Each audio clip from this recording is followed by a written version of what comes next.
Hello, everyone, and welcome to Achievement Hunting 101. This is level 354. With me this week, we have a special guest, plural. I have with me Wildwest. Welcome back, buddy. What's going on, guys? Ooh, guys, good hint, good hint. And we have as well the man, the moose, the legend, KooshMoose.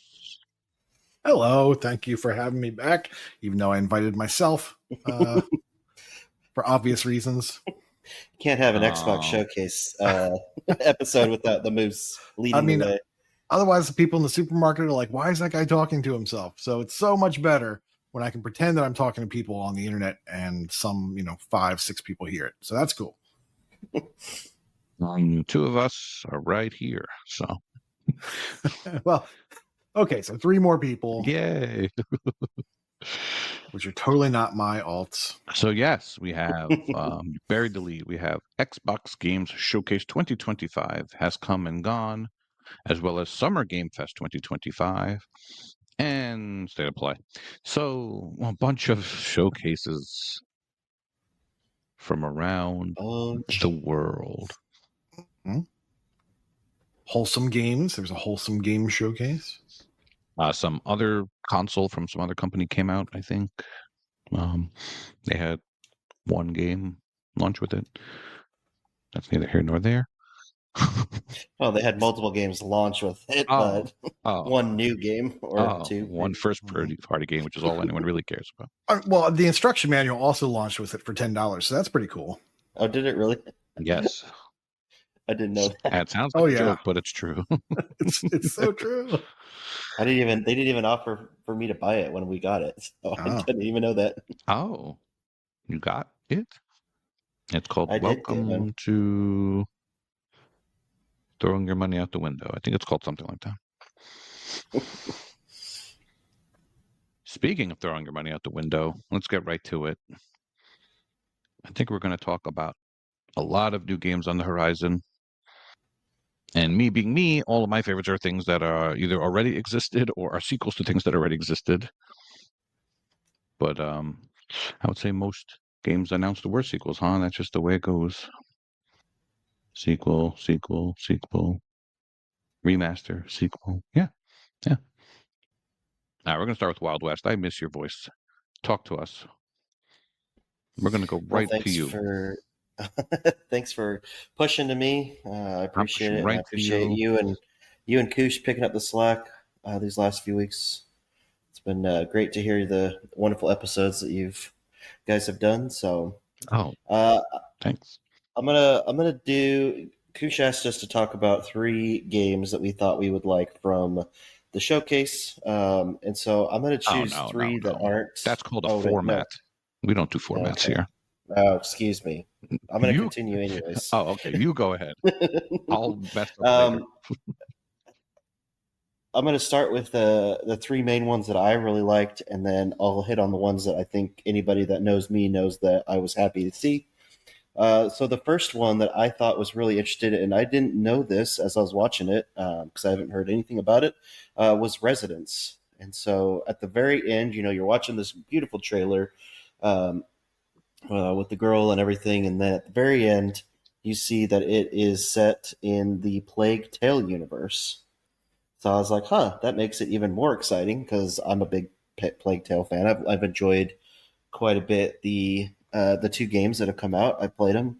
I didn't do the stack on Windows, but I still have enjoyed the games quite a bit. So I think having a new protagonist and kind of a side story was very interesting and much needed. The kids were kind of have run their course, and I think it's nice to try something different. And so kind of doing a little bit of a deeper dive that they didn't show in the trailer that I know of. I could be wrong, but I saw that it's set 15 years before Requiem. Now, the first 2 games, it was kind of weird that they chose that specifically because the first 2 games were 6 months apart, according to Wikipedia. So I don't know why they didn't just say 15 years before Innocence, but whatever. So anyways, Resonance was my first one. I don't think have you played them, El? I know Koosh has. So I'm curious to see his thoughts on Resonance. No. Well, I mean, number one, they're beautiful games. Like, Oh, yes. they look great. So this one looks like it might have more combat than stealth. More action, yeah. Yeah, and when they have combat, it won't just be you throwing rocks. So I kind of like that. It looks to me like it takes place in like Crete or something like that because it's themed. It looks like for the Minotaur. Because they've got like the maze and they've got like the line through the maze, and of course there's that big bull statue. It's just coated in the string at the end. But I thought it was kind of cool that they showed her stabbing somebody, but it looked like it was a cutscene. So I'm like, oh no. Hopefully that's action, or it's indicative of action, and this is not just gonna be another stealth game. Because while those are good, I prefer action over stealth. And I'd like to see that. So yeah, I mean, I'm interested in seeing more. Yeah, I did get the sense it was going to be more action as well versus the set pieces they've had in those other two games, or the two games where they've been more stealth than action, which is fine because a kid that was I think 14 in the first one, and then a 6-year-old, 7-year-old boy, you're not going to get much action against guys dressed in night suits and everything. So, and the character carries like a sword. So yes. So or something longer than a dagger, something between a dagger and a sword. So whatever you'd call that, stiletto. Yeah. No, I don't know. Yeah. So I'm interested in that, and also interested in seeing if they bring in the rats at all in any of this, or if that's just going to be, those two main games, and this one's just going to be completely different at all. Like, if that fits into anything as well. So we'll see. So that was the first game for me that kind of looked interesting. The next one was Blood of the Dawnwalker. Now, this is the first game, I believe, from the studio that is coming from CD Projekt alumni. They're creating this, and it also is going to feature some day-night mechanics. So I'm interested in seeing all of that stuff. I'm sure it's going to be an RPG. I believe it is from what I've seen little previews and nuggets beforehand. So it was nice to see a trailer for it, and I'm curious to see more of it. To me, CD Projekt's always done really well, although they did fumble a little bit with Cyberpunk. But if those people can create something new and exciting, I'm looking forward to that.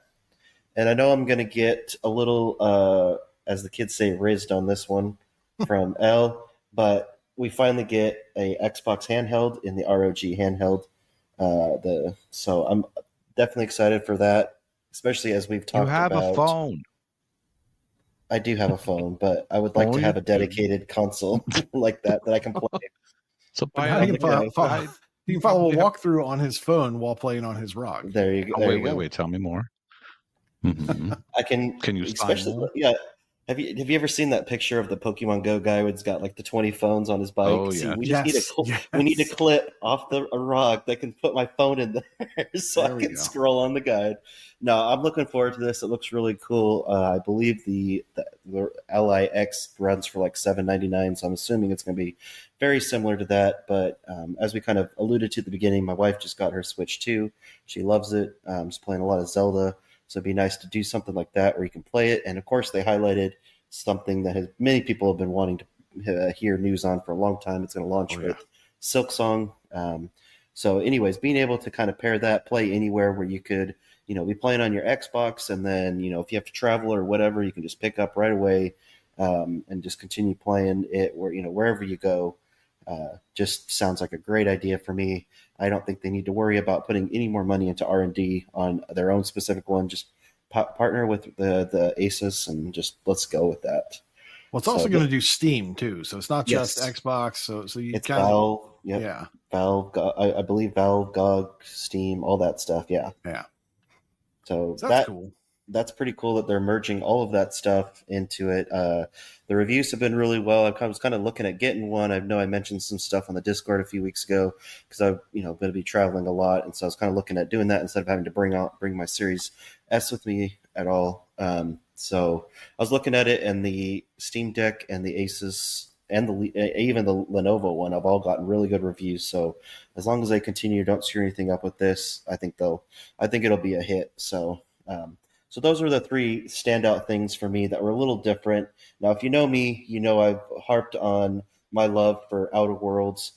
So I'm very excited for Outer Worlds 2. It looks amazing. I can't wait to get more adventures into that universe. I also loved seeing the Clockwork Revolution gameplay. It's been absent the last few showcases that either Xbox or other people have done, so it's great to see that. It looks like we're going to be able to play that this year. I'm looking forward to it. I enjoyed all of the stuff. It looks definitely like something that could be a lot of fun and different playing here, hopefully later this year. I loved Indiana Jones, so we got a little tease on the DLC that's going to come, I think, in November this year. And then Tony Hawk 3 and 4 looks really good. Well, I mean, there's not much else you can say about that. It's just, I think it's going to be a big hit for Game Pass. Going back to that Clockwork Revolution gameplay, like when we first saw that earlier, it really just looked like also BioShock Infinite. Like this is also BioShock Infinite. But the gameplay that we saw this time really kind of sets it apart, I think, and it kind of stands on its own. It is its own property, it's its own thing. It looks really cool. I mean, it kind of reminded me of what's that other game? Death. I want to say Deathstroke. That doesn't sound right. Deathloop. It also reminds me a little bit of Deathloop with the mechanic, the time winding, rewinding, and all that. But yeah, it definitely looks like BioShock, Deathloop, maybe even that other one from Bethesda, Death of an Outsider is the one I'm thinking of. Whatever, I can't think of it. Right. Dishonored. It kind of looks like that all had a baby and kind of exactly made this game.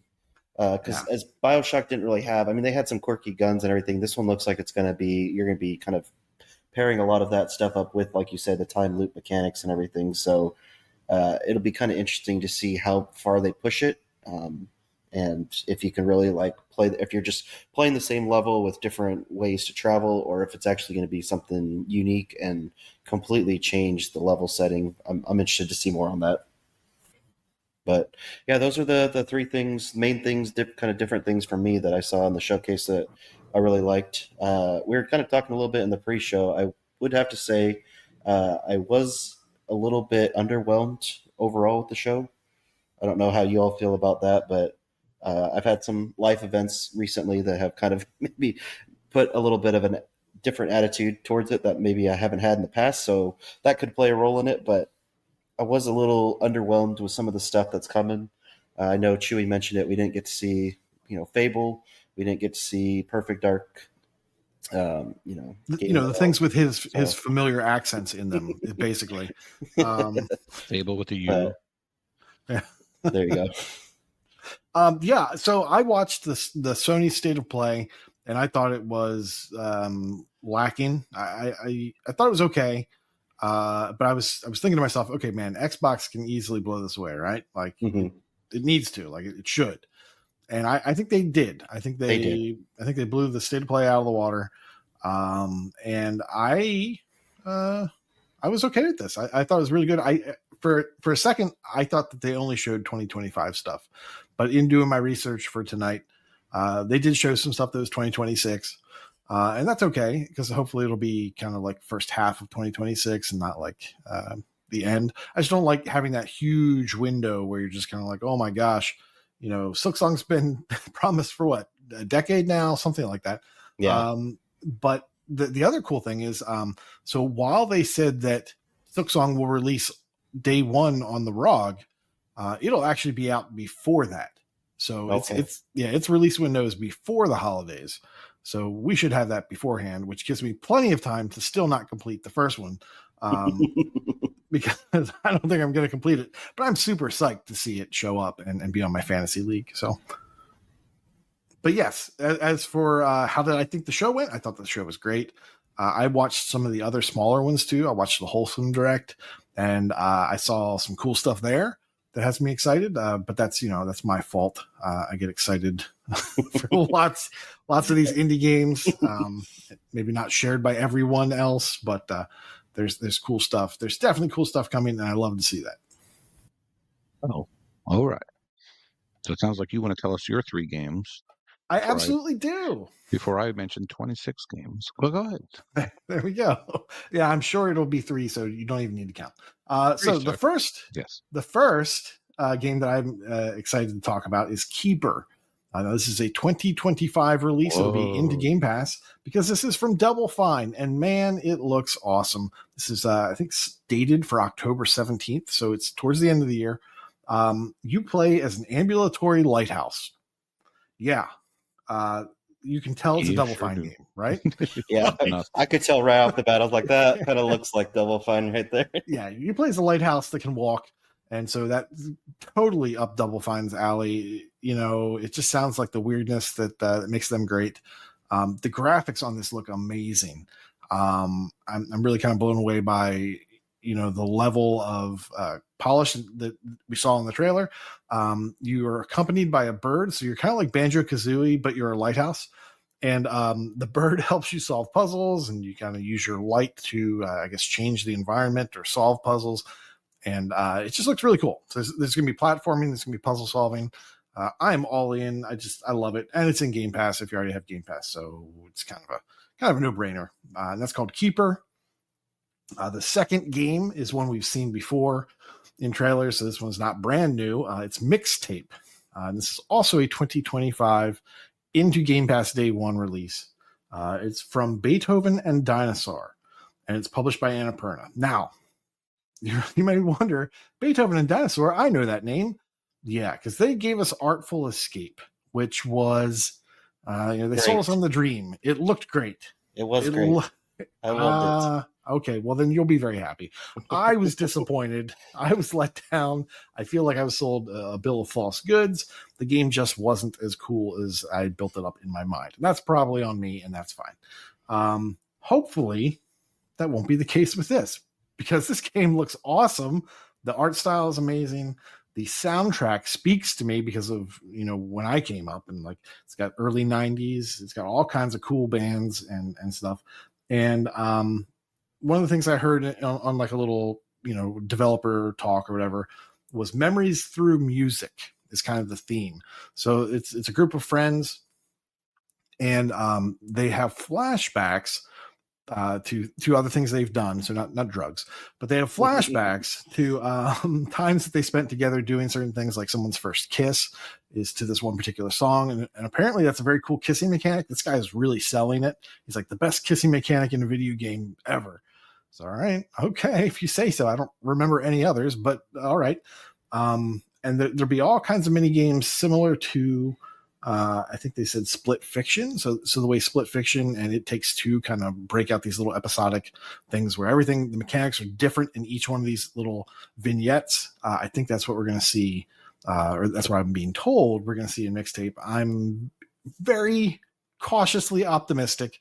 I've been burned before by Beethoven and Dinosaur, and hopefully they won't do it again. Yeah, Mixtape. Next up, You told him. Yeah, my first game is There Are No Ghosts at the Grand.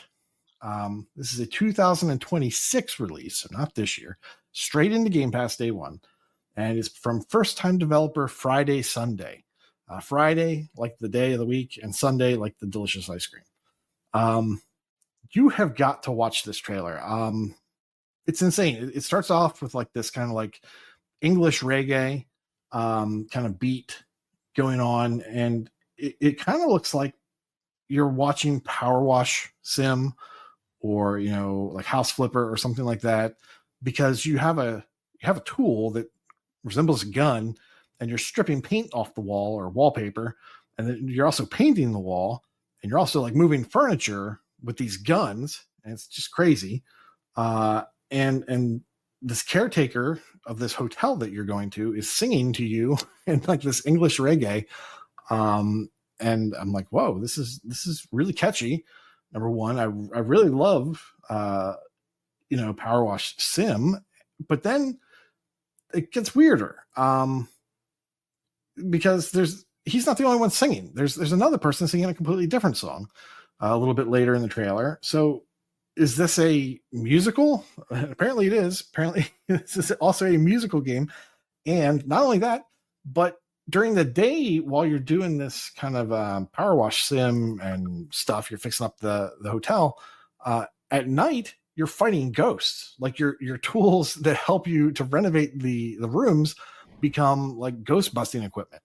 And I love this one gun that takes like furniture in the room that's like scattered, and it like kind of like sucks it in, and then when you spit it back out, and it just goes exactly where it's supposed to. Like, so all these piles of books just like immediately like shelve themselves into the bookshelves. It's so cool looking. I'm very excited about this. I read the Xbox Wire article that came out today about it. They went into depth, and that's how I know that it's during the day you're renovating a haunted hotel, and at night you're hunting these ghosts. And it says explore a spooky English seaside town filled with side quests, hidden locations, and strange characters. Yeah, this game is crazy. This trailer is amazing. This is such an ambitious attempt, or everything I'm seeing, really ambitious. My hopes are probably impossibly high for this. This is from Friday, Sunday, first time developer.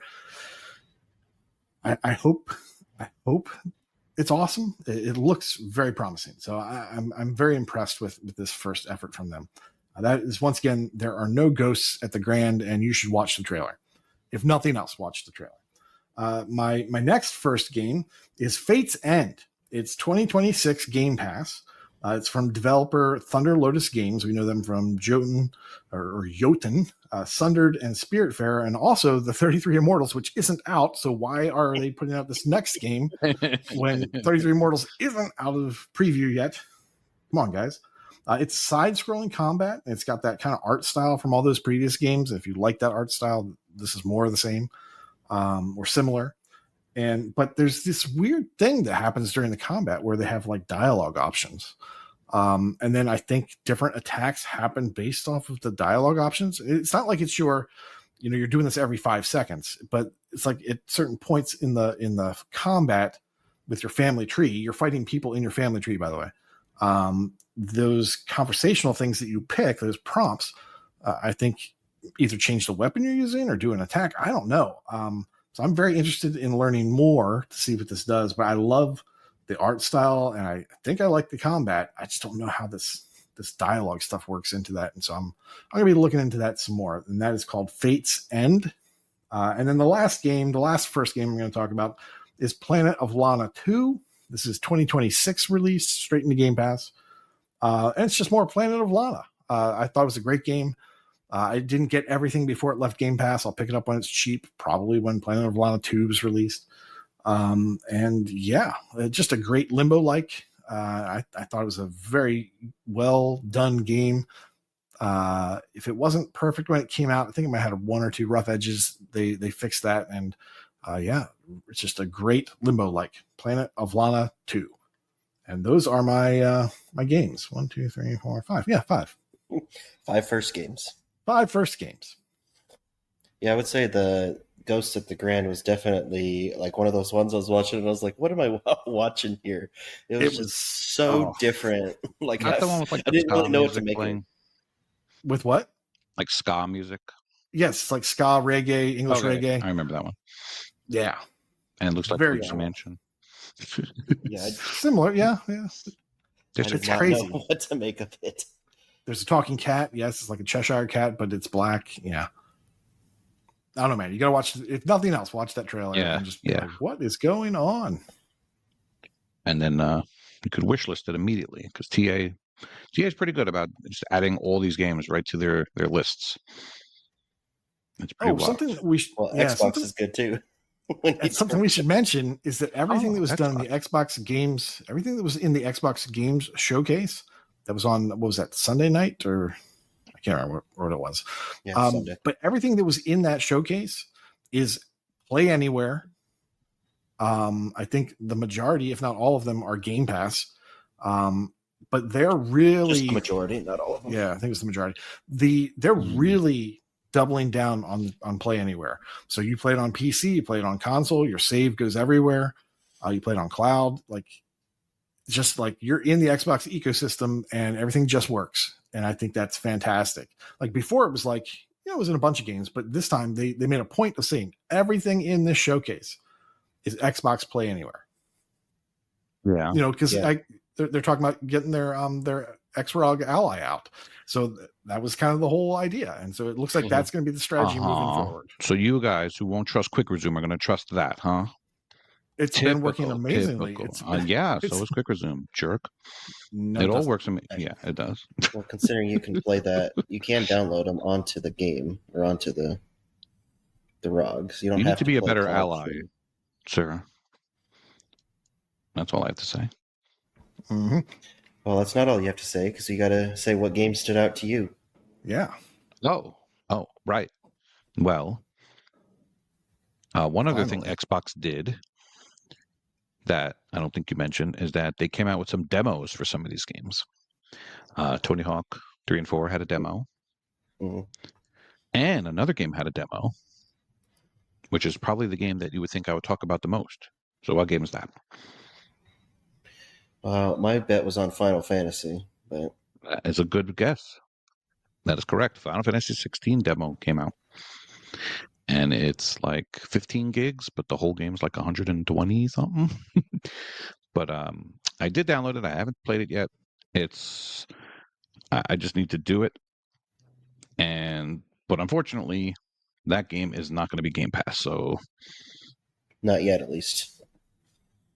You think eventually it will be? I think so.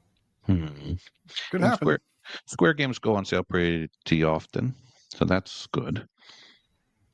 So Final Fantasy 16, and it's the progress in the demo goes towards the main game, so that's always a cool thing. Nice.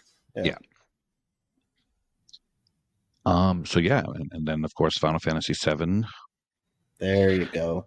Intergrade or something. That was the Square always makes up words. Like, I don't know. I assume that means it just comes with DLCs or lots of other stuff. That sound right? I think it's so hard to follow it. I think it comes. It comes with stuff. Yeah, it comes with a remake, Intergrade, and with those announcements, the Xbox now has every mainline Final Fantasy game, with the exception of 11, which is the first online game. So basically, any Final Fantasy game that's not one of the spin-offs is on Xbox now, which is just amazing. That's all I've ever wanted. My son and I are currently on number 2, the original 2, the ones that X talked about a few months ago. So we're playing the Pixel Remasters, and we're side by side. One of us is on the TV, one of us is on a laptop, and we're going through, and we're having a good time. Oh, nice. Yeah. So we're slowly but surely trying to go through all the Final Fantasies and all the Zeldas. And that's a lot of freaking games. Yeah, can we please give Phil Spencer and Xbox people some props for getting all the Final Fantasy over to Isn't that Xbox? cool, though? I mean, we like to sit there and just push them down all the time. And I'm not going to sit here and say they've made great decisions all over the place, but still, you've gotten all the Kingdom Hearts games over here for those people that love that stuff. You've gotten now all the Final Fantasy games over here. You have the Yakuza games. You have the Persona games. I mean, they've just been killing it. And who knows I don't know how their sell figures are. I'm not going to pretend to know that, if it's worth it to them or not, if they're having to supplement stuff. I don't know. But we've got the Pixel Remasters. We've just got all these games now over here that people have been clamoring for, and now you get to play them. Well, certainly things like Persona and their new Metaphor. Yeah, Metaphor. There you go. That stuff definitely, Phil, making those relationships. But I know Square Enix was complaining about their sales figures, so I don't think it was too hard to twist their arm and say, no, we'll give you we'll back the cash truck up if you just port it to Xbox, for goodness sake. No, that's a good point too. Yeah, and that's why Xbox is putting their games over on PlayStation. Exactly. That probably didn't hurt either, right? Seeing, Xbox just blowing away the PlayStation sales charts, just kind of owning it, the top half with their new games, with Xbox games on the PlayStation store. So I don't think that hurt Square Enix's outlook on how much money they're going to make. No. One thing I forgot to mention about Tony Hawk 3 and 4 is that I don't think we knew this before the showcase, that Teenage Mutant Ninja Turtles Michelangelo. You can skate as him. So that's Oh, really? party on. Cowabunga. Nice. I think that will be in Game Pass, but I Yes. remember I think they were charging like an extra $10 to get some of the songs. I remember complaining about this a couple months ago. And also the Yeah. Doom Slayer. Yeah, I think you get some extra characters and extra songs. Don't like that practice, but I'm sure it's going to be a quality game, so that's good. What else did Big L like? Big L liked Scott Pilgrim EX. Yes. I played through the first one with my group, and then not Fug, geez, the other FU, FU, Fufu. Fufu said "fu" to Scott Pilgrim, and he backed out, leaving me and Michelle and Prue to finish it on our own. And so we did. He does not like beat 'em ups unless they have turtles and weapons, I guess. But yeah, that looks really cool. It's got the people did the music, the Anamaguchi, I think it is, and looks like that one is not going to be ready. But there's a lot of these type of games that I like. And there's there's a Marvel game too, Cosmic Invasion, I think it's called. Yep. Yeah, we didn't that's see it also- this time, but we have seen it before. Yeah, that's by the people that did Turtles: Shredder's Revenge. Mhm. One thing that I noticed is that it's only 4 players, which is still a good number. But after Shredder's Revenge being 6 players, it's a little sad because we actually did go through that as a 6-player game. So I'm looking You've forward also to got those. Toxic Crusader. If you're into Yes. those kind of beat 'em ups, that's coming as well. Yeah, that's weird. I haven't heard about that franchise since what, the 80s or is it the 90s? Yeah. Like, that's wild. I want to say 80s, but Yeah, I remember the cartoon. I remember the toys. Wow, this cartoon came out in 1991. So yeah, well, good enough to be the 80s. And there was one other game that I was so excited to talk about, and then I remembered it's Steam only. So you know what the game that is. And that, of course, is Blighted, Drinkbox's new game. I was so excited. And then at the end, it just said Steam, wishlisted on Steam. yeah, but there's a chance. There's hope. It's got to be, right? Like, but Yeah. why wouldn't they just tell us? Every Drinkbox game has been on consoles, or at least that I know of. They did the Guacamelee games for people who don't know, and Nobody Saves the World. Yeah, I don't think every game has been on Xbox, but recently, Yeah. I think more recently they have. So that's why Right. my hopes are up for this one. That looked fun. It's got co-op multiplayer. So that made me a little sad. Drinkbox, I know you're listening. Xbox, please.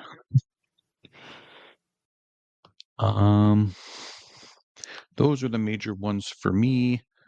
You know, we still have Gears Reloaded is coming in August, and then I guess that's supposed to hold us PlayStation. over until, well, yeah, PlayStation, Mm-hmm.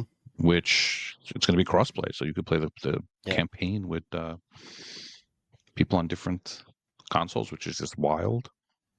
I think that Michelle got a code today for it, or I don't know. I think if you own Ultimate or If you- 4, Yes, if you own Ultimate digitally, they're sending codes out. And I saw an article that said that they're doing it for some people who have physical as well. how would That's they nice. know? I have the physical one. I guess just that you played it before a certain period of time, you know, but I don't know. The digital makes sense. Like, oh, they can tell that the Yeah. license belongs I to got you. a midnight launch of that game physical Yeah. right before they started game sharing. So it's been a while. I don't know. What's It was the just new an one called? article. E-Day? Oh yeah, Reloaded or something. Oh, right? Resurgence maybe.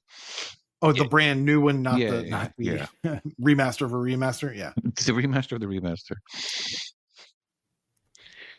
And another game caught my eye that's not really my cup of tea, but I was surprised to see it, which is Super Meat Boy 3D. As Elroy likes to say, that's a plat failer, which means you die and die and die, and then Oh yeah. you eventually figure it out. But for some reason, there's an addictive quality to these type of games, like N Plus and some other ones. I tend to play the Ratalaika versions of the flat failures, which are at least doable. Super Meat Boy, not so much. That's hard. That's hard. Give us some accessibility. Oh, accessibility. That reminds me. Liza P. Is that game that I got an achievement in, and then whoops, it left Game Pass. My bad. I really tried. Totally I weren't really waiting for it tried. to leave. That's a compressed timeline view of it. Yeah. I wrote to the devs and said, please put in easy mode, and they listened. And sure enough, that story's got to be true. They added the easy mode. Yes, it was on my wish list. My nose grew and grew, and my donkey ears came out. But yes, I got my wish. Fairy Godmother came and granted me easy mode and some new DLC for Liza P. So if that price comes down ever, I will look into buying it. I think it's still kind of pricey. But what else? What else? Ah, yes. My daughter and I just finished Little Kitty Big City because they had announced previously that it was going to be leaving Game Pass. And then lo and behold, it was not leaving Game Pass. And I wonder if it has anything to do with the new announcement that there's a new update coming. And from what I saw, it looked like there was a customization, create your cat, CYC. There's like, instead of create a wrestler, you have create a kitty. So I showed it to my daughter and she's like, oh, yeah. So she would probably get a kick out of this. If anyone hasn't played it, I'd be shocked. Like at this point, you probably played it if you wanted to play it. But I think people are a little scared that it's going to leave Game Pass and then new achievements are going to come out. I think people are scared. But I think that if it was going to leave, it was going to leave, and it's going to stick around and get more achievements. That's my guess. Good, quick game for those with little ones, and by quick, it's like 4, 5, 6 hours, something like that, depending if you guide it or not. We did not guide it until the very end and for cleanup mode, and was perfect. Anything else we missed, boys? Did you want to talk about what some patrons might have said? We talked about that. Chewy. We asked the question. We didn't get a whole lot of responses, but we might as well. Those guys took the time to write a sentence or two. Fug said, "What if it caught my mind's eye?" So he's suggesting the mind's eye, which is getting horrible reviews. So good job, Fug. F you. Good job, Fug. You picked the winner. Good job, Hawkeye Berry says, "I'm sorry, my dog ate my homework. I still need 2 hours to watch all the trailers. I didn't see anything." Good job. 2 hours to watch a 1 hour trailer. He watched it today, didn't he? Well, are you going to get back to it? Maybe I'll keep scrolling. I'm scrolling keep scrolling. He talked about something. Jable says he's looking forward to playing Super Meat Boy 3D. He likes the plat failures as well. Clockwork Revolution he's interested in. Oh, yes, he's currently playing High on Life for RTDL, so why not he'll just roll straight into High on Life 2 when it comes out. Just what we needed. Yeah. It was a big one that I was kind of saw that. I was like, I guess that is, I was like, is this the next High on Life game? Then I was like, yep. Finished it with that. Saw the title card, and I was like, yep, that's what I thought. Bug then tries to go ahead. Is that guy uncanceled now? No, I don't think he is. They just not participating. Yeah, he's just that guy. We don't know that guy. I thought that guy was cleared. The guy that helped create everything. No, we don't. I thought he was cleared, but okay. Maybe he was cleared, but I didn't see them welcome him back with open arms. Okay, gotcha. Thug tries to hide the fact that he's talking about Mind's Eye by then pointing out some games that he wished were talked about, which like Perfect Dark, Fable, Everwild, Contraband, and Judas. Maybe we'll hear about those at the next one because they're maybe farther out. Whatever happened to Contraband and Judas? Like they showed those trailers and they look like them. they were going to be coming out, soon-ish. I swear Contraband came out, but I must be confusing that with a different game. That was that one that was, showing like you were going to be like robbing stuff and everything, like in the 70s, 80s setting and everything. They were showing that trailer, I think, over like what is it, like a table, and they had like a map or something. They were going to be like, they were planning something.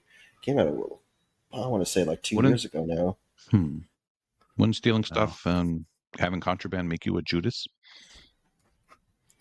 Moving on. Borg says you can't be disappointed if you never have hopes to begin with. So not looking towards the new stuff. Northern Lass says, I'm personally looking forward to playing Lego Party with my kids. I thought that looked kind of cool. Yeah. Let's see. Do we have any more? A bunch of people telling us they didn't watch it. Hawkeye. Yeah, a lot of people saying he made bragging time for us. Yeah. That's about it. So we didn't get huge responses, but we got some. Hawkeye did say he moved some things around and watched 6.5 trailers. Okay, my top 3 are BioShock Infinite 2, Super Meat Boy 3D, and Beast of Reincarnation. Okay, Beast of Reincarnation did look pretty cool. I'd like to learn more about that one. And he likes the Plague Tale game, but that trailer did nothing for me. So that would be his half, big one, I guess. Yeah. I think the only other big one we didn't talk about was Grounded gets a sequel to. That was pretty popular. A lot of people play that. We're the question is, will it have shareable saves? That's the real question. There's a lot of people that played it legit before the shareable saves. Yeah. But because it was in the top, 20 for Xbox for a long time. Oh, like real people, not achievement hunters. Got it. Well, yeah. Well, they take it from not just achievement hunters, and they do their data. But yeah, a good show. A lot better than PlayStation's show, and pretty good overall. I'm excited for this stuff. It's hard to top because we've had such a good, litany of games recently that it's just, I mean, Koosh and I were talking, there's just no time. There's no time. I can't play things as they're coming in and things as before they leave. It's just right now it's insane. The past month, I need a 25th hour so I can play Barbie Friendship. Yeah, the past month or two have been insane. Because we're racing to finish Barbie Project Friendship, I don't have enough time to play Dordogne, or however you say that. Yeah. So yeah, I mean it's a real struggle. It's a hard knock life right now. Oh, we could use an Annie game. That'd be cool. It would definitely be a beat 'em up. Well, so the reason that actually came to mind is because in the sales, there's a game called Annie Last Hope. Oh, really? And I don't know that it's based on Annie, but that's just kind of stuck in my brain. And yeah, I'm going to have to pay a little more attention to that game. All right. Are we doing the old games showcase, boys? Are we good to go? I think we can. Good to go, sir. All right. Well, after laughingly starting Goat Simulator Remastered last month for the targets, finished it all up and got the completion. So now I have the completion in all 4 Goat Simulator 1s. And I'm not embarrassed to tell you that I like Goat Simulator. I don't understand it. And the remaster, I played it so much that I actually can tell like what they did in quality of life wise in Remastered. Like there's more characters on screen, there's more things to do. And a lot of people are not going to get to see it because the achievement list they made easier, which is great. No more Flappy Goat, no more waste of space shooting all the pew-pews. You do still have to get all the trophies in each level. But other than that, it's easy, but it's still like 12, 15 hours to do. And I did it. I was shocked. And they did add a new level that or new to Xbox anyway, called Buck to School, which is a school level. You go into classrooms and you cause havoc on a campus. And it's a small level. There's only 10 trophies to find and only a couple of achievements tied to it. But overall, it's a fun package. And you can do that on Xbox as well as PC. Now, be warned, I talked about it last time. Mm. When I played on the PC, the achievement on that level, that school level, Oh, yeah. did not pop. You said So that. I have not gone back to see if it'll pop when I load up the Xbox version. But just be warned. I think you'll be okay. The school level is very short, Yeah. and you should be able to replicate whatever you did. You did on Xbox? You didn't do it on PC? Yeah, I did on Xbox. Okay. I'll try it again on Xbox. Which one was it? The drum one or the other one? It was the dynamite. The blowing up one? Okay. Yeah. Yeah. I blew myself. That was a funny one. Yeah, there's a place to put dynamite, but you put yourself there instead and blow yourself up. Mm-hmm. And me being me, I actually went and found the dynamite to see what actually happens. And even though there's no achievement for it, see, you got to have fun sometimes, guys. Every now and again, you do the quests. There's a library, you put books in the conveyor, and then you kill some librarians. You know, it's a fun time. Fun time. I'm not going to babble too much this week, but because it looks like you guys have some big ones to talk about, real big ones. Ah, Wild West, you got a big one. What's your big one? The big con. Oh, Is that big? Is that big enough for you? that sounds big to me. I didn't get a chance to talk about this because what was it? I guess 2 recordings ago. I started getting a little sick on Sunday and went to work on Tuesday and ended up coming home with a 103-degree fever. I texted you guys and I was like, I don't think I would be able to record tonight. I'm not feeling this. And Koosh was gracious enough to pop on with you and get that on. And I was trying to get that. I wanted to do a little review before it left Game Pass, but that's a bit controversial. Big controversial, yeah. But this is the Big Con, published by Skybound Games, developed by Mighty Yell. It was a game that I followed during its development stage because it has that 90s feel to it, which, as Koosh said, Koosh is from the 70s, I'm from the 90s, so kind of hit my stride a little bit there. Oh my gosh. It was fun. Wow. 60s, Wow. whatever. Wow. I'm sorry. Wow. So it kind of came out, and I was kind of waiting for, I had other games to play, so I was waiting for a good price drop, and then it ended up going into Game Pass, and it kind of bundled let me see if it's a DLC. It looks like a title update. It bundled a title update into it, called it the Grift of the Year Edition. It was on Game Pass, and it's a fun game, especially if you are a kid of the 90s. It sells for $14.99. I think it is totally worth that price if you like that 90s nostalgia. It was such a fun game. One of the best games I played on Game Pass ever. I just had so much fun with it. I completed it so quick because I just could not put it down. So you play as a kid, and your mom and you basically run a video game shop. Sorry, excuse me, a movie shop. I was thinking about something else. A movie shop, and these 2 guys come into the movie shop, and your mom tells you to go, and you kind of hide behind some shelving and everything, and you hear them, and they say, hey, you need to pay us, this absurd amount of money. It's like $96,000 or something, on this loan or something or whatever. And you need to pay it in like a week, or else we're going to take the shop and everything. And so basically it kind of kickstarts a quest as you meet up with this drifter guy and start learning how to rob people. And you just go to different locations, and you're basically learning for ways to earn money. Each location you can earn just more outrageous amounts. And there's twists and turns along the way. There's quests that you do at each of the locations. And so it was a nice bite-sized journey that was a lot of fun that I had with this game. There is a walkthrough on TA, which I would highly recommend having as a reference, I would say, because there are missables. You can leave locations You will not go back to those locations. So if you want to do one run through of it, and you want to make sure that you get everything you need to, I would recommend having it available, or a collectible guide, or whatever you want to do available. Or if you want to do it, I recommend doing a one blind through playthrough. It's not a long game. I think if you were just playing it without a walkthrough or anything, it's probably 4 to 5 hours, and it'll probably be about 2 to 3 on a second one, cleaning everything up on a new playthrough.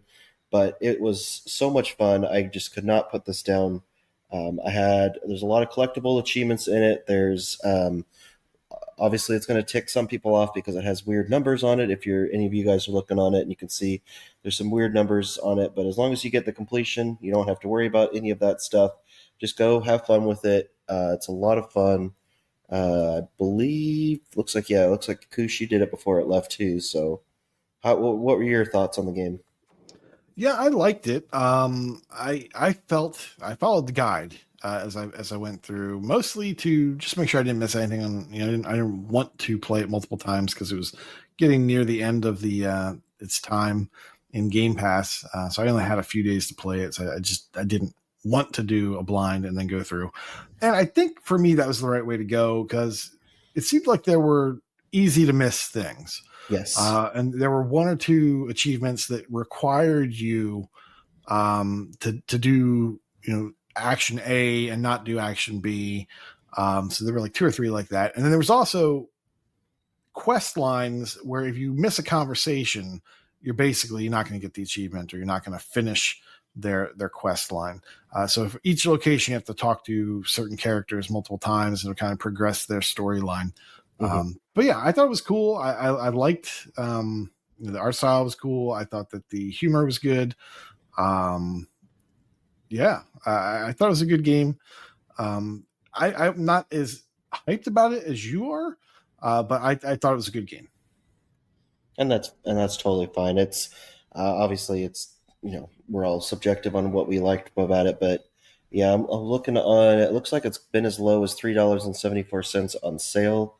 I don't know when that was. TA doesn't have that on there, but so it's definitely, if you don't want to pay the $15 for it, check it out when it's on sale. But it's a lot of fun. If you ever get into a TA contest or any kind of thing that they do, it has a lot of missable stuff. So if you need missable achievements, just about everything is missable. So that would help you out. Or if you need just easy achievements, you can easily just get 1 or 2 each day. Kind of keep a streak going. It's not that difficult to do any of that stuff. The saves are pretty frequent. But yeah, I had a lot of fun with it, and go check this out whenever you get a chance to do that. If you didn't get it when it was in Game Pass, that was the big con. So is this ratio just a Game Pass bump? Yes, probably. Yeah, probably just someone picked it up, played a few levels, got an achievement or 2 in there, missed some stuff, didn't want to go back and play it again, and yeah. It doesn't have a press start, but the first achievement's probably like 5 minutes in, something like that. Yes. All right. Well, it looks like when it goes on sale, it's $3.74. So maybe at that price, yeah, that's worth waiting. Very good price for that. Yeah, if you need TA different stuff or whatever, I mean, there's a lot of different ways you can view that game, and they'll help you out. All right. That was the big con, and now we go to the big Koosh. So I played, surprising no one. I played all the stuff that came out. Best transition ever. Management game. I've started just about everything. Well, actually, there's a little bit of management to it, I believe. Right. I don't know did they market it as management? Let's see. I think it's no, they did not. Combat. But it's the other one. It's the other one. Oh, don't say the S word. So spray paint simulator. When I say the S word, it's a simulation game. But the reason I played it is because it's basically Power Wash Sim. And when I say basically Power Wash Sim, I mean it's exactly Power Wash Sim. They cut and paste just about everything about the game, and they changed it. So now instead of washing dirt away, you're putting paint on things. So that's the biggest difference. But if you're familiar with Power Wash Sim, and the quality of life stuff that it does in terms of, being able to see spots that you've missed, things like that, or looking at your check sheet for everything you have to do for this job, and then being able to go to the things that aren't 100% and have them show up. It's even got a button that will make everything that you haven't done flash until you start cleaning something.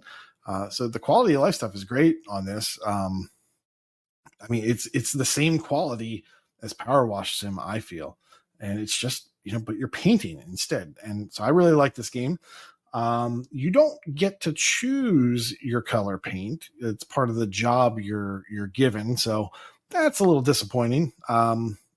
You can, I believe you can paint things wrong if you want to, but you won't complete the job. So you have to kind of do the colors that they pick out for you. You've got the tools. The biggest difference between the tool set in this and in Power Wash Sim is that sometimes you have to mask.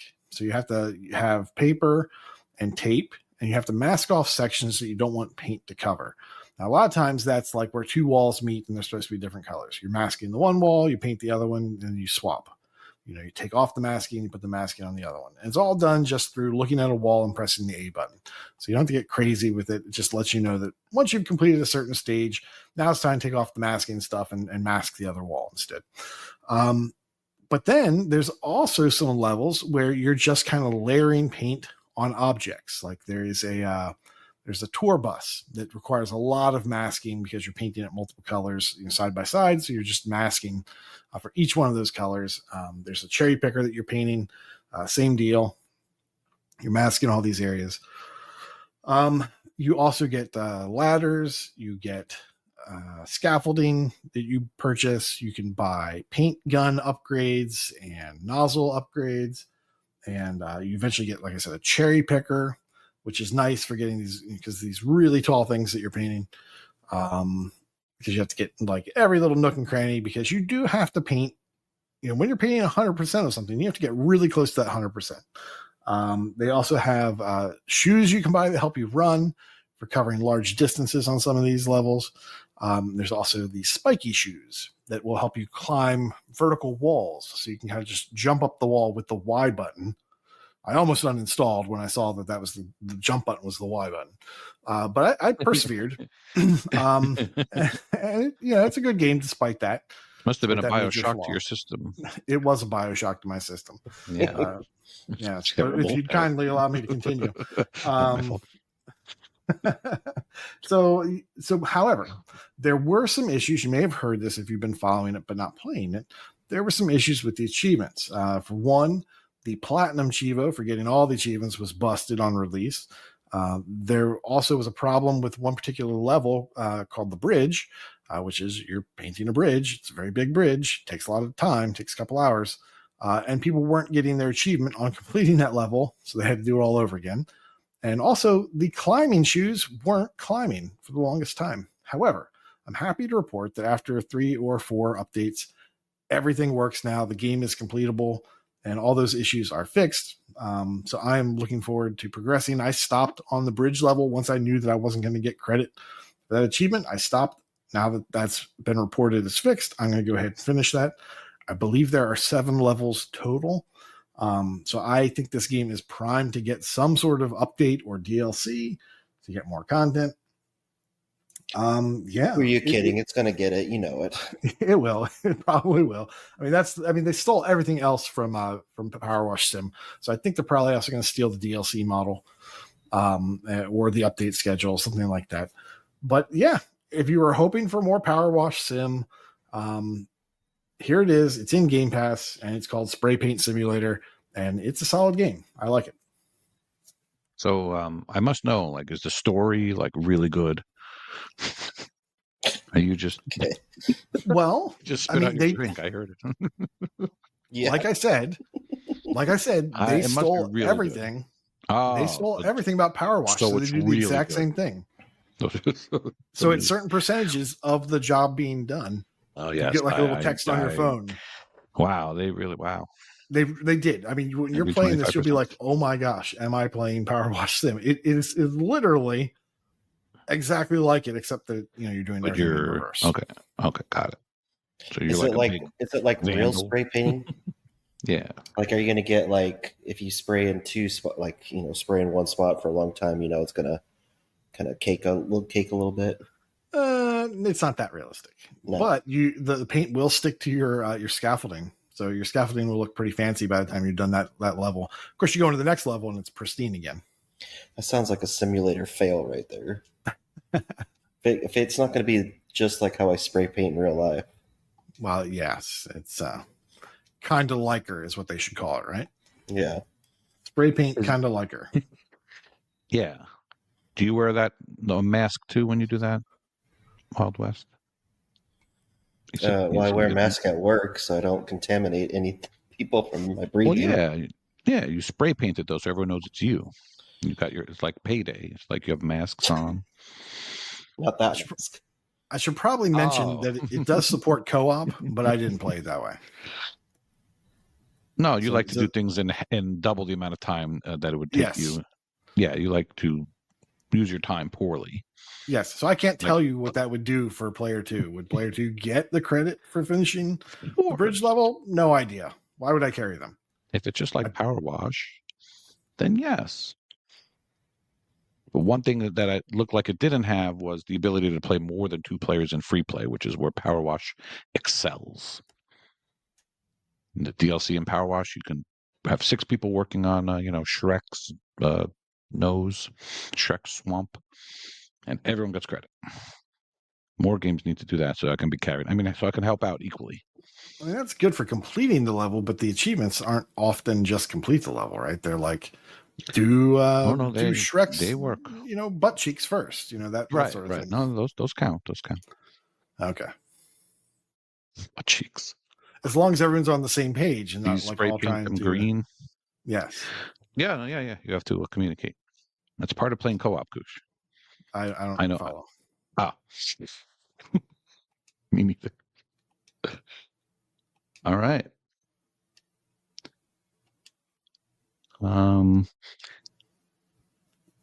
Last but not least, we're going to go to Koosh's favorite part of the show, which is, of course, Game Pass news. And there's a special game close to his heart here. I will let him tell you all about it. Okay. Well, I'll start it up. In Game Pass, available now. Everything under the sun. There is Crypt Custodian. This is Game Pass Ultimate Standard PC Game Pass Cloud Console and PC. It's an action RPG role-playing Metroidvania. It's 12 to 15 hours. Yes, it's 12 to 15 hours. Plays in that 3/4 perspective, isometric, and it is fun. I am sad that I'm not able to play it because I'm playing everything else. Symphonia is next up. This is a platformer, 6 to 8 hours. It does not play as nicely as Crypt Custodian. The platforming felt a little bit laggy, but I'm still enjoying it because it's very much in that whole symphony style that they're doing. It's kind of a cool game. Hopefully you guys think so as well. Next up, we also have Baldur's Gate and Baldur's Gate 2 Enhanced Edition. This was a surprise drop. We didn't know this was happening. It's role-playing collection, real-time, 150 to 200 hours. There is a walkthrough on TEA. Next up, Zenless Zone Zero has xCloud touch controls, although I don't know that this game will work really well for that. It's just, I thought it was interesting that they mentioned that. It's an action role-playing game, role-playing. I don't know too much more than that. Not my jam. Next up, Splitgate 2 for console and PC. This is a first-person shooter. This one uses kind of like the Portal gun, but it's combat-focused instead of just puzzle-focused. Next up, we have Warhammer 40,000 Space Marine Master Crafted Edition. And this is for Xbox console, PC, and cloud. It's a third-person shooter. This is a remake of the 360 game. It's 45 to 55 hours with a walkthrough that's based on the 360 version. So I don't think there's anything really different other than the nice shiny graphics. I played this a little bit. I'm really liking this game, and I'm kind of wondering, should I do the 360 one first? So this one looks way better. I don't know. I've got it. So maybe I'll do it. I don't know. Next up is Tom Clancy's Rainbow Six Siege X, which I could have sworn we already have. It's a first-person shooter, 80 to 100 hours with a walkthrough. I don't see anybody doing that. Next up, Barbie Project Friendship. Oh man, this is No great. one's doing that one either. Move on. It's an action adventure, 10 to 12 hours, and it is basically a fetch quest palooza, just kind of going back and forth from area to area, playing little mini games. One of which, like I said earlier, was an Overcooked kind of clone. Very, very short, just as a mini game. It's not bad. I think it's a fun little game, and hopefully, if you've got littles, they could check it out if they're into that. Next up, also out right now, Kingdom 2 Crowns. This is a I forget what RL is. It's a management game. Rocket League. Roguelite. Yeah, it's a roguelite. Jeez, just haven't been any of those lately, so I've forgotten. It's 30 to 39 and a half hours, the typical 30 to 39 and a half with a walkthrough. It has one discontinued achievement, so that might deter some people. We now have EA Sports FC 25, which I believe is football club, and they mean soccer. It's a sports football game, so there you go. 100 to 120 hours, no one's going to play it. Next up, we have The Altars. This is... yeah, they haven't genred this because this is brand new. And it's actually not out right now, but by the time you hear this, it will have been out, and maybe they'll figure out what genre that is. Coming soon, we have FBC Firebreak. You know what? You want to talk about this Wildwest? Because I know you love this developer. Well, I love the developer, but I'm not a big online person, and this is a 3-person co-op. You're fighting against all of the Alan Wake enemy type stuff, so I'm in a wait-and-see approach just because I'm not a big online player. But it is 3-player co-op, so it's not like you're fighting other people. You're basically working together to fight, those monsters and everything from the Alan Wake universe and Control universe and all that stuff. So, gotcha. We'll see how it goes. Okay. Well, maybe we'll hear you talk about that. Also coming soon, Crash Bandicoot 4. It's about time. It's a platformer, 60 to 80 hours with a walkthrough. And then we have Lost in Random, The Eternal Die. This is also a roguelite, which is a departure from the first game, which is only, I guess in the series by name. It's not the same type of game if you played that at all. That was more of an action kind of adventure game. This is a roguelite game. I'm looking forward to it. Looks like the combat is fun. And so hopefully I'll be talking about that at some point. Leaving Game Pass this half of the month, we have Dordogne, which is an adventure game, 3 to 4 hours with a walkthrough. There's an achievement for going to the bathroom every day. There's an achievement for going to the bathroom every day in the young girl's timeline. Every day you play as an adult and as her memory of her childhood. And when you're playing in her memory of her childhood, you have to make sure you go to the bathroom every day. There is chapter select. Once you're done with the game, you can use that to get all the collectibles and all the various achievements. However, that will break the go to the bathroom every day achievement. You have to do that all in one run with no replay of levels. So be warned. Although this might be gone by the time you hear that. If you pick it up later, just remember that. Next up, Hypnospace Outlaw, adventure point and click, 6 to 8 hours with a walkthrough. This would be really frustrating to do on the console. If you can play it on the PC and you're going to do it, that's the place to do it. Asanzo, first-person shooter, 60 to 80 hours. I don't know anyone that's doing that. My Time at Sandrock, role-playing management, 80 to 100 hours. Also there, very similar, I don't know what's different, is My Time at Sandrock Online. It's role-playing management, and it's 60 to 80 hours, so the online is faster. And lastly, we have Rolling Hills Make Sushi, Make Friends, which is a simulation game. It's 12 to 15 hours. We've talked about it. You can look it up. All right. Oh, as soon as this podcast hits, we'll probably get the ones leaving the end of June. It's crazy. Like we're gonna unbelievable. We're gonna have new ones leaving, and we're gonna have a whole bunch more stuff coming in. It's man, there's so much going on right now, and it's great, but it's also so much. Mm-hmm. So I guess out of all of that stuff, Splitgate was kind of the random new one that came in. Is that how I'm thinking about it? Because they didn't really do anything for the showcase. I thought they would do some kind of thing. I feel like Splitgate is not new. Did they announce? Okay. That was released. No, that is new. June 6th. For some reason, maybe I'm just remembering the Splitgate original. I thought Splitgate 2 had already been out. Maybe they announced that it was coming. I don't remember hearing much about it. And then, like, I remember watching the showcase, and it was like they were talking about, or after the showcase, I saw it was on Game Pass. I was like, oh, I don't remember hearing anything about that. And all of a sudden, it was there. I didn't know if that was kind of a surprise Game Pass entry at all. But All right. Well, speaking of things that are too much, Wildwest has been doing a lot of something. Fill us in, sir. a lot, a lot. I had a lot of fun A lot of last. I had a lot of fun no. last May, just kind of getting rid of a lot of junk on my tag. So I thought, what the hell? I'll do it again. So last May, I ended up with just over 500,000 gamer score for the month. So I thought, why don't I end this May with a bigger number? Because whenever I see games on sale, if it hits a certain price point, I'll just buy it and just stash it away. So ended up going through all of that stuff, and I wanted to finish the month with 600,000 gamer score. But unfortunately, Xbox tracking was terrible and ended up with just a little bit over it because they didn't update in time. I was trying to plan it out and making sure I got the right achievements and everything.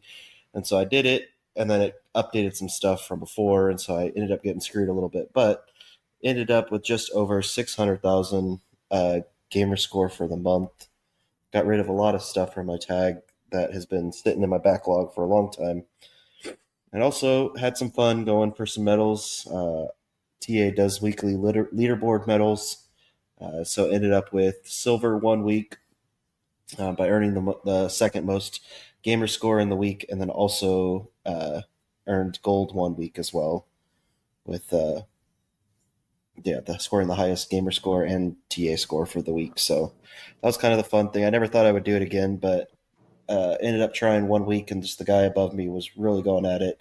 Every time I tried to put some score down, he'd put even more. So I was like, I'm not going to bother with it. And next week ended up getting first place. So that was my highlights for the time since I've been away. I think I passed over some game completion games completed list too. So that was nice as well. But I have a question. that was my brags. I find that when I am playing a bunch of those smaller games, it makes it hard to even think about playing a longer game, a longer form game. Like, where is your mind now when it comes to gaming? Are you like so done with the garbage games that you're looking for something long, or are you kind of jonesing for the smaller? Has this messed you up at all? Oh yeah. Oh yeah. So I was thinking about talking about Doom this week because that's the new game I've been playing. I'm a big fan of the series, but X has kind of mentioned it the last 2 times he's recorded, so I didn't want to hark on it a third time. It is a great game. I highly recommend you checking it out. But as I finished it up last night, and as I was playing it after kind of coming back from a family trip, and then getting done with all the quick scoring games and everything, it was kind of weird transitioning back into playing a full game instead of just hey, I got my score in 15, 30 minutes, and now I'm going to move on to the next one, or play the same game 3 times, because that's what developers are doing now, where they're releasing the Series X version, the Xbox One version, and the Windows version. So you're playing that out. It is different, and by the end of it, I was getting tired of it, as it was getting the last few days of May, and I wanted to finish some stuff up and everything. I was like, man, this is just getting too much, where I'm staying up too late playing and all that stuff. I don't know how those people do it year round. I can't do it. Every once in a while is fine with me, but I think I'm top 300 now in gamer score. I don't know those people ahead of me. I don't know how they do it year round. Gotcha. It's okay, a lot. Yeah. I was just thinking, like myself, like with the stuff I'm currently doing, I'm just like, oh, I just can't imagine jumping into this longer game right now. I'm so used to these little short things or game hopping. It's kind of hard to sit down and focus on one thing. And I'm just like, then I look at the extreme case that you're dealing with, and I'm like, what is that? What's going through his head right now? Yeah, it is different. I don't like game hopping either. Like, I like to finish a game and move on, because like I started playing Doom when it came out. And then it came out while I think I took a weekend off from doing all those crazy, quick score games. And I was playing Doom, and then I took a break. Had sickness, had a family thing, and all this stuff, and so I didn't get back to it until a few days ago after I got finished with all that stuff. And it was hard. It took me a minute to kind of pick up all the controls again and how to play it. And so that's why I don't like game hopping, because it's like, oh, if you try to play like some kind of management game and then go to Doom and then you're going to some platformer game, it's just you have to keep remembering how to do things. By the time you get back to it, it's you're basically having to relearn everything over again. Oh, the horrors. So I usually just play one game at a time and just kind of finish it up and then move on. Gotcha. I have a question. Koosh, what was that button that you jump with in spray paint? Why? The Y button. Yeah, why? Why would you put yourself through this again, Wildwest? I didn't play those games. I did BioShock, though. Why? No. Why did you waste your time playing so many baby games? I mean, why? Did you really have fun? Did you really? I mean, I had fun just seeing how much I could do. Yeah. I mean, I passed the 2.5 million gamer score. Yeah, and what does that mean? Well, now my wife will appreciate me. she'll recognize me for the man I am.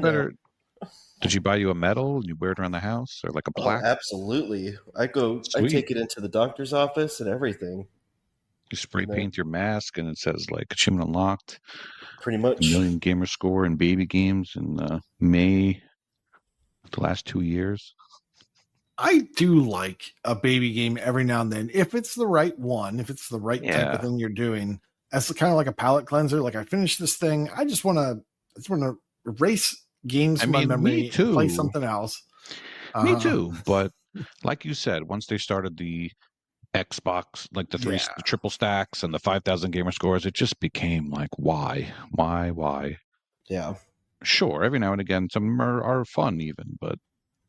Well, and that's what I say. I mean, if you look at my summary, it's like, for the most part, I don't usually do that. It's just the last May and this May I decided to do it. But other than that, I may be doing 10,000 gamer score in a year, or the month, excuse me, just because I'm playing bigger games. And then sometimes I'll be looking at my games played, and like I'll look at a title and be like, I don't remember this title at all. I don't remember what this is. Like, did I play this? Well, I mean, considering your advanced age, rich experiences to be expected. That's true. That's true. We do need like a dementia simulator. That's a great idea. We should look into this. We should look into this. You could just keep earning the same gamer score over and over again. Over and over. Oh, what was that story I read recently? There was a story I read recently. It was something like someone's dad had dementia, and he was a big like Giants fan or something like that. So he would put on a tape of like the Giants winning the World Series every night for his father, and he would go to bed happy every night or something like that. That sounds like 50 First Dates. Okay, kind of. I guess so. It sounds like 50 First Dates. All right, I'm getting delirious now. I haven't seen that movie in 20 years. That's a good thing. All right, did we wrap up everything we wanted to talk about? I think so. Yeah. Nice big episode. No, but for real, I'm glad you got your gamer score. I'm glad Koosh got his showcase. Oh, yeah. Still waiting to hear got to hang out with you. Baby Shark. Baby Shark Simulator? Oh, the Baby Shark game that he played or has played. I don't know where he's at in it. I finished it. Oh, like Baby Maneater. Yeah, but it's an outright games game, so I had to play it. You need to do like one time when you come on. You just need to do a review of all of those, all the ones that you've played. Glorious. Be in heaven. I guess I could. I don't know if anyone wants to listen to that, but I could do it. As they say, you have such a soothing voice, we'd listen to you read the phone book. So let's go. Hey, Aaron. Okay, so it's late. I love you all. Happy showcase. And class dismissed. Good night. Oh, bye-bye. See ya. And PlayStation sucks.